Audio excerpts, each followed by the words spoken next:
தலைப்பு என்ன என்றால், குழந்தைகள் தமிழ் மொழி கற்றுக்கொள்வது வீட்டிலா பள்ளியிலா?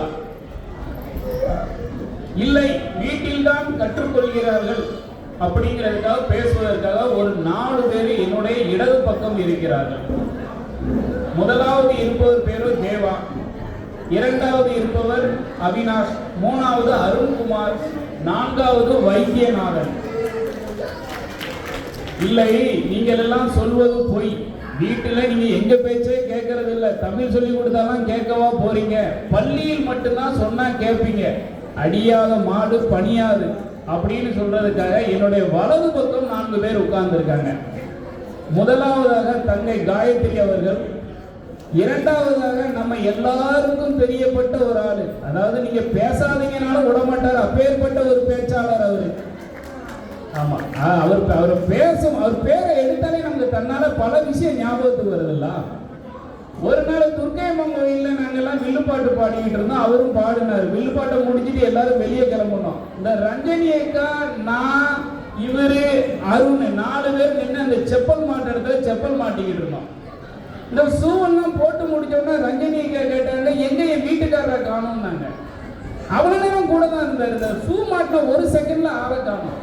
அப்ப அருண் சொன்னாரு, கொஞ்சோண்டு டீ கொடுத்தாங்கல்ல, அந்த டீ ஆறிட்டு பின்னாடி கிச்சன்ல கொண்டு சூடு பண்ண போயிருக்காரு அப்படின்னா.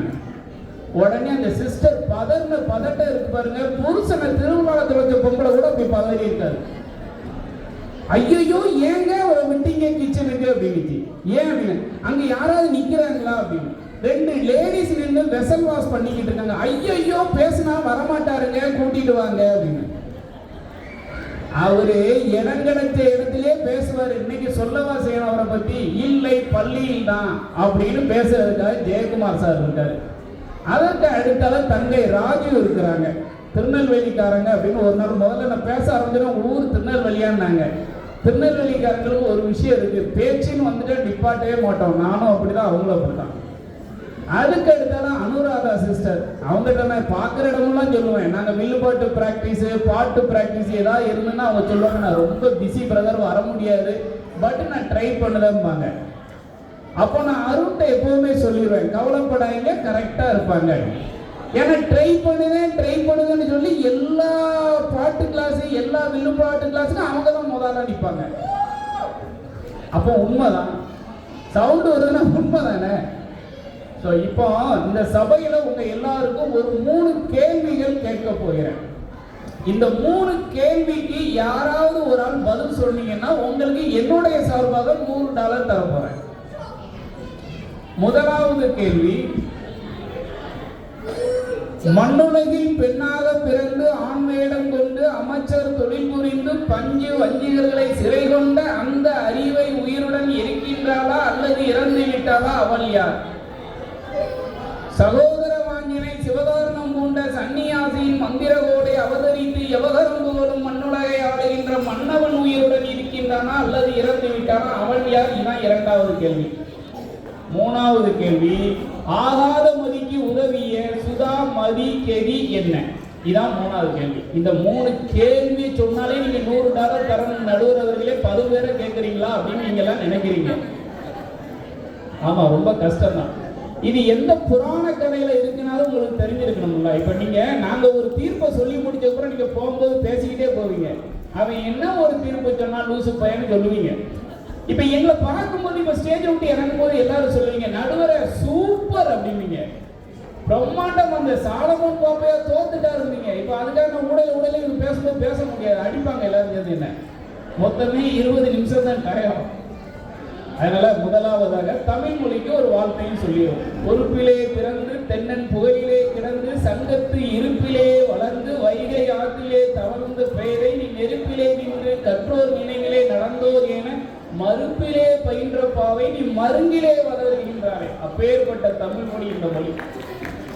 இது லேசுப்பட்ட மொழி இல்லை. இந்த தமிழ் மொழியை கற்றுக்கிட்டதற்காகவும் தமிழ் மொழியில் உள்ள குடும்பத்துல பிறந்ததுக்காகவே நம்ம பல கோடி புண்ணியம் பண்ணியிருக்கோம். முதலாவதாக தங்கை காயத்ரி அவர்கள் பள்ளியில் தான் தமிழ் மொழி கற்றுக்கொள்கிறார்கள் என்று பேச வருகிறார்கள். உங்களுடைய கரதோஷத்தை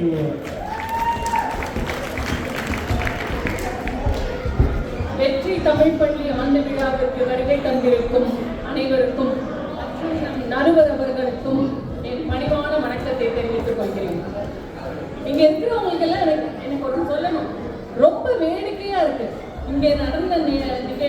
பசங்க வந்து பேசுனது இது எல்லாம் பார்த்தும் கூட எதிர்கட்சி சகோதரர்கள் அவர்கள் பசங்க தமிழ் பள்ளி அவங்க பசங்க தமிழ் பள்ளி ஆண்டு விழாவுக்கே வந்து அவங்க ஆட்டத்தெல்லாம் பார்த்துட்டு அவங்களோட சான்றிதழை எடுத்து வச்சுட்டு அவங்க நாளைக்கு அந்த ஸ்டேட்டஸ்லயும் போட போறாங்க. அது வேற விஷயம் சரிங்களா.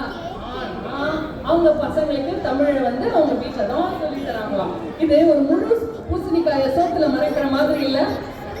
நான் இந்த ஊர் பாஷையை சொன்னா ஒரு ஹாலோவீன் பம்ப்கின் எடுத்து அப்படியே எடுத்து உள்ள வச்ச மாதிரி இருக்கு. செம்மொழியாம் தமிழ் மொழி வெறும் நாம் பேசுற ஆங்கில வழி பேச்சுல மட்டுமே நம்ம குழந்தைங்களுக்கு சொல்லி கொடுக்க முடியாதுங்க.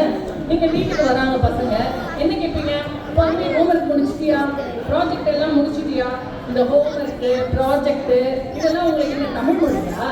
இல்ல இல்ல, இதுக்கு இணையான தமிழ் அந்த மொழிய யாரு சொல்லித்தரா? நம்ம வீட்டுல சொல்லி தரதுலையே. அது ஆசிரியர்களால மட்டும்தாங்க சொல்லி தர முடியும்.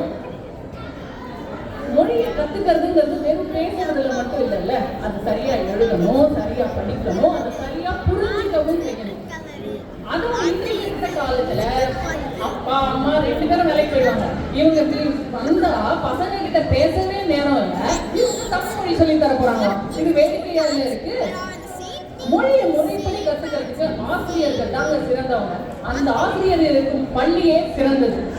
மொழியும் வாழ்வியலும் அதை குருக்கிட்ட முறைப்படி கத்துக்கணும்.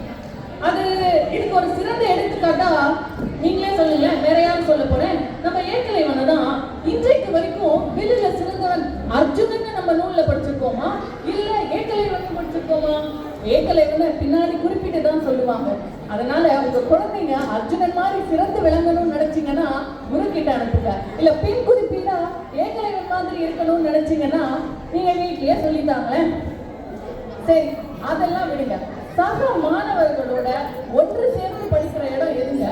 அவங்க பள்ளி இல்ல, அவங்க எவ்வளவு ஆடலும் பாடலும் குத்தலும், அந்த ஸ்டெப் நீ ஞாபகம் வச்சிருக்கியா, நானும் வச்சுக்கிறேன், உனக்கு இல்லைன்னா நான் சொல்லித்தரேன், இப்படி எல்லாம் சேர்ந்து படுறது அவங்க வயசு பசங்க இருக்க வேண்டாம். அவங்களோட அந்த சின்ன சின்ன தப்பை கூட தட்டி கொடுத்து திருத்துபவர்களே ஆசிரியர்கள். நம்மளுக்கு பாசம் பண்ண வச்சுடுங்க. ஆனா அவங்களுக்கு அதெல்லாம் கிடையாது. நம்ம குழந்தை நல்லா வரணும்னு நினைப்பாங்க. அதுலயும் நம்ம இந்த 90s கிட்ஸ் பேரண்ட்ஸ்லாம் இருக்காங்க பாருங்களேன். நம்மளுக்கு நம்ம பேரண்ட்ஸையும் மேனேஜ் பண்ண தெரியாது, நம்ம குழந்தைங்களையும் மேனேஜ் பண்ண தெரியாது. இதுக்கு ஒரு சிறந்த எடுத்துக்காட்டா நான் ஒன்று சொல்லணும்னா, இன்னைக்கு எல்லாரும் 4:30 மணிக்கு